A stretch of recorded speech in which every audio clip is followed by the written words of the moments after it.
Le Point Bourse vous est présenté par Bourse Direct.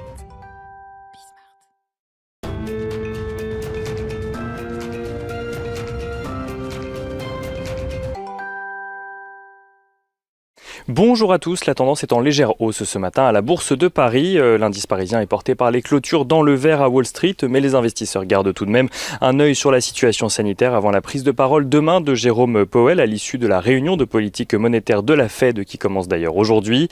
Aux États-Unis, la mise en application du plan de relance a porté les indices sur la séance d'hier. Le S&P 500 a par exemple inscrit un nouveau record à 3968 points. Une progression due également à l'accélération de la campagne de vaccination, même si ces perspectives de croissance s'accompagnent de craintes inflationnistes de la part des investisseurs.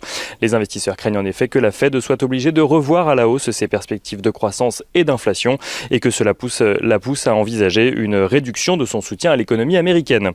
En Europe, de nombreux pays ont pris la décision hier de suspendre l'utilisation du vaccin développé par le laboratoire AstraZeneca en cause de l'apparition de caillots sanguins chez certains patients ayant reçu le vaccin, même si aucun lien direct n'a pu être fait à ce stade. L'OMS appelle de son côté à poursuivre les vaccinations, estimant que le bénéfice du vaccin est supérieur au risque. L'Agence européenne du médicament doit de son côté rendre un avis jeudi sur le vaccin.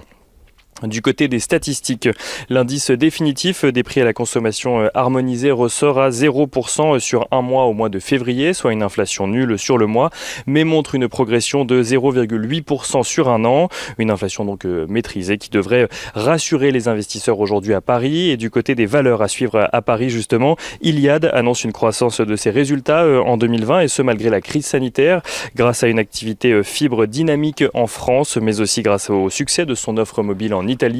Et on notera également que l'ATCOR annonce de son côté une perte nette de 189,6 millions d'euros en 2020 contre une perte de 33 millions d'euros en 2019 à cause donc de l'effondrement du trafic aérien provoqué par la pandémie.